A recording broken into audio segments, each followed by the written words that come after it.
Most of us at ATV On Demand have been riding sport quads since the 1980s or 90s. What makes these machines far and above our favorites is their blend of fun, reliability, and affordability that no caged vehicle can match.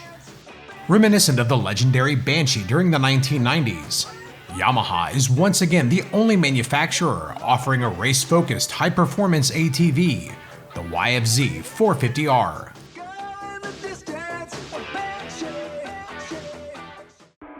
Yamaha is also the only manufacturer offering sport ATVs for nearly every member of the entire family. There's the YFZ50 and Raptor 90 for young up-and-comers. For riders age 16 and up, there's the big bore Raptor 700R, the ultimate combination of speed, capability, and comfort. Finally, there's the multi-time and current Grand National Motocross and Cross Country Championship winning YFZ450R, the only nearly race-ready production sport ATV available on the market today. Released as a 2009 model and updated several times since, the YFZ450R is similar to the United States YF22 Air Superiority Fighter.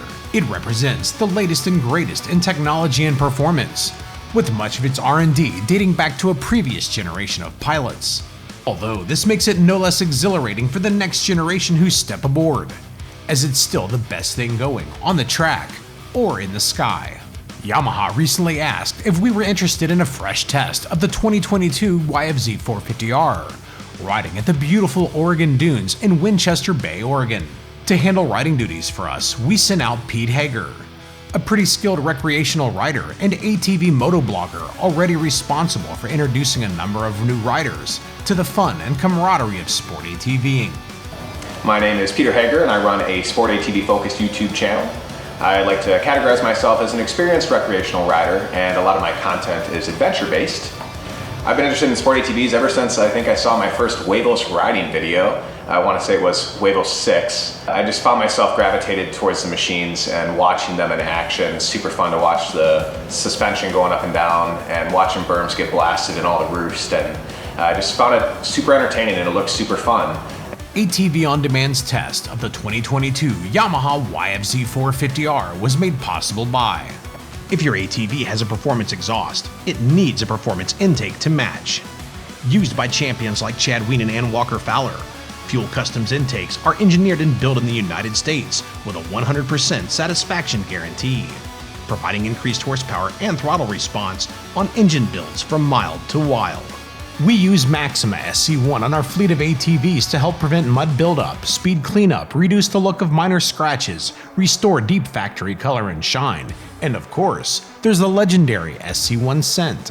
More than a new bike in a can, this magic spray works great on mountain bikes, automobiles, boots, or just about any other plastic, vinyl, rubber, or carbon fiber surface. Get Maxima SC1 at your local power sports dealer or at MaximaUSA.com. Most of the YFZ450R's significant updates came in 2014. Our test video is worth watching if you want to be brought up to speed on most of its mechanical updates through the years. We also have a number of other tests and shootouts featuring the YFZ450R, including our 2010 ATV Motocross Shootout and a comparison against the Raptor 700R with over 2.5 million views. We have a number of upgrade projects on the YFZ450R demonstrating its performance potential, with more in the works coming soon, so make sure you're subscribed to the channel.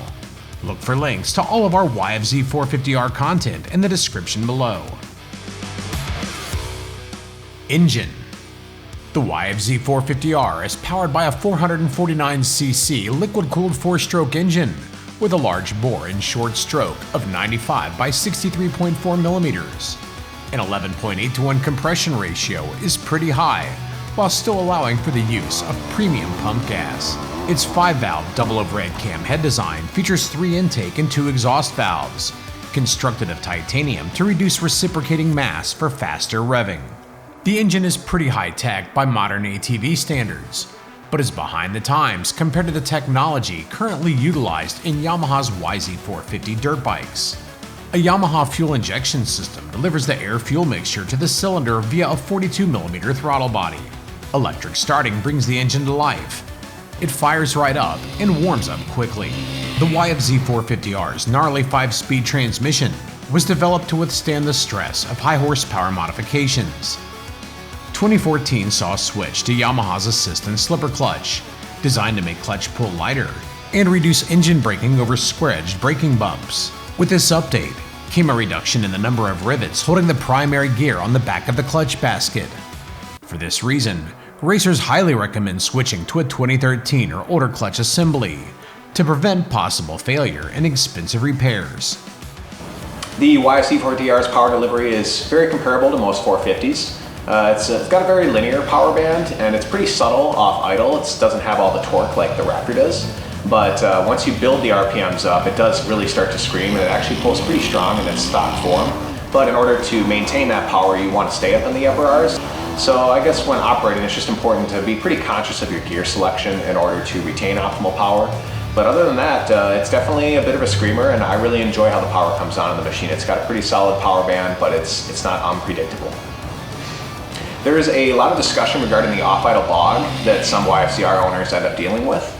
In stock form, I think the quad actually runs pretty dang good. If you're up and moving and driving it around and you're up in the RPMs, it doesn't really hiccup or hesitate at all. It does if you stab the throttle and you're really at idle and you come off idle and really hit the throttle hard, it could potentially cut. And that maybe happened to me 1 or 2 times the whole time I was testing on the trip. So in my opinion, not very common when the machine is totally stock from the manufacturer. I do think that most people end up having problems once they modify their machine, and if you don't have it tuned properly, then it doesn't really run very well.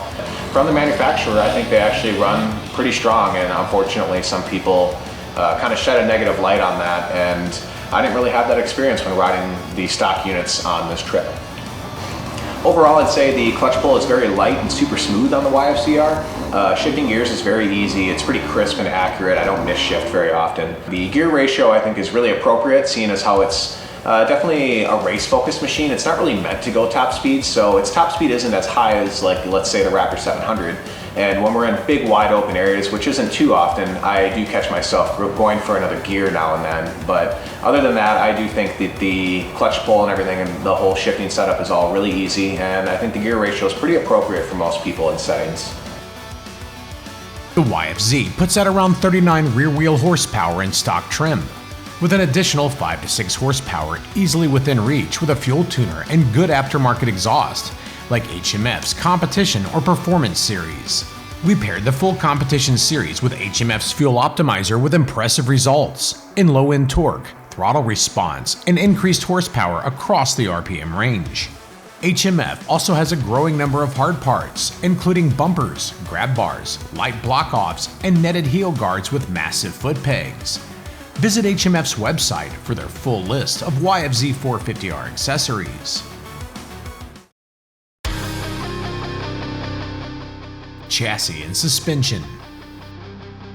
A unique hybrid aluminum and steel chassis uses cast aluminum throughout, attached to steel lower frame rails for added durability, and to allow the engine to be mounted lower in the chassis. Additional weight savings comes from the use of aluminum upper A-arms, a light yet strong cast aluminum swing arm, and a removable subframe which eases maintenance. The Kyb Shocks are perhaps the best to ever adorn a mass-produced ATV. The massive shocks feature spring preload, high and low speed compression, and rebound damping adjustments. They're the only production ATV shocks on the market featuring Kashima coating, reducing friction and component wear.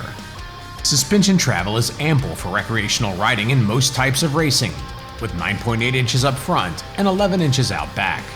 21/710 front and 20/10/9 rear Maxxis tires were developed for the YFZR and are mounted on lightweight aluminum rims. Its wheelbase is 50 inches long with a seat height of 31.9 inches, built to withstand the abuse of competitive racing. The YFZR is a bit heavier than some of its 450cc predecessors at 405 pounds, although its weight is well disguised thanks to the machine's width and low center of gravity. While it's not very apparent in stock form, since 2009, the front end's caster slightly increases as the suspension goes through its travel, creating some very minor pushback through the handlebars. It's most notable in mid-corner bumps, becoming more apparent after you soften up the suspension or ride a YFZ450R with a set of aftermarket upper A-arms like the ones offered by Texeratech that make the caster more consistent throughout the suspension stroke. Subscribe for a test of Texeratech's adjustable upper A-arms for the YFZ450R coming soon. The YFZR's suspension is actually kind of stiff if you're going slow over some of the smaller whoops and bumps. The faster you're going, the better it works, which is kind of nice. It's definitely important to have the RPMs high and to kind of charge and attack the whoops, and if you do that, you kind of just glide right over them. It kind of eats up that type of terrain really easily. And because it's a little on the stiffer side, it's actually really nice when you come across the occasional big hit that you might not have seen coming. It's definitely kind of saved me a few times, and I've been very thankful to have been on that machine for some of those unexpected big hits. So it's just important to have good body positioning, and it can really handle pretty much anything you throw at it in its stock form. And most of my experiences have been in a free riding environment, and once you get something like this on a track, it's definitely a little easier to kind of push things to their limits, but I very rarely have had any moments where I've bottomed out the shocks on the YFZR, and I think it works really good overall in pretty much all circumstances, as long as you're riding it aggressively. If you're out just kind of cruising, it can be a little bit of a stiff ride the way it comes.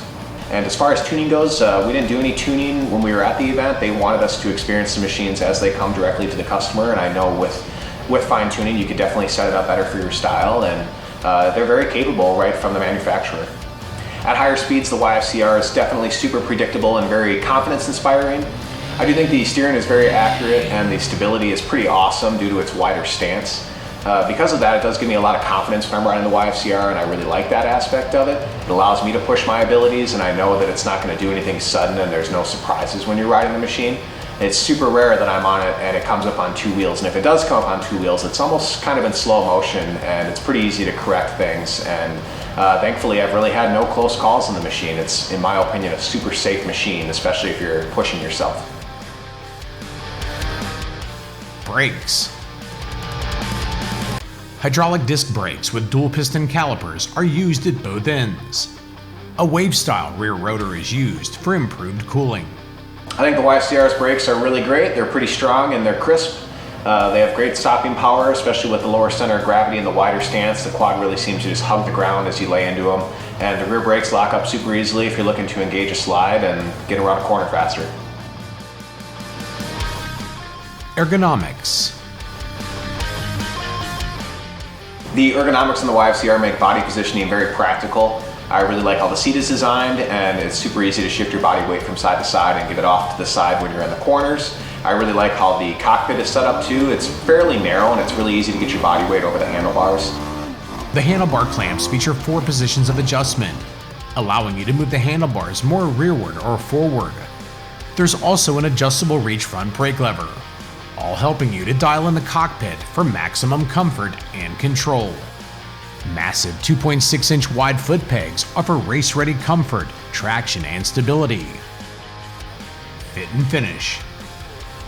Fit, finish, and quality of construction are superb as always with Yamaha, and the machine is littered with features that ease maintenance for competitors and recreational riders alike. I think the YFZR is pretty straightforward to maintain and clean. One thing that's unique about it is the plastic does come with quick fasteners on it, and that's pretty slick for getting the plastic off easy if you want to do a more thorough cleaning. Oil changes, air filter cleans, tightening the chains, super similar to the Raptor, very easy.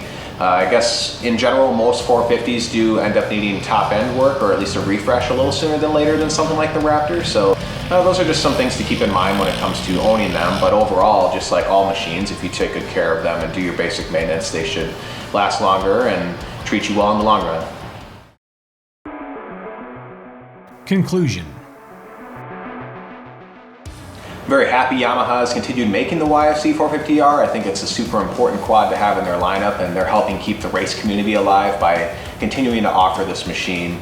It's a super proven platform, and it's been around for a long time, so there's tons of aftermarket available for it, and you don't have to do a lot to it to make it competitive right from the factory, which is really cool. It's a super great machine. I really enjoy riding it. It can do more than I can. It allows me to push my abilities safely, and it's a super fun toy to have to go ride. So I definitely recommend it, and I'm super grateful, like I said, that Yamaha is still building the YFZ. Learn more about the Yamaha YFZ450R and their full line of sport ATVs at yamahamotorsports.com.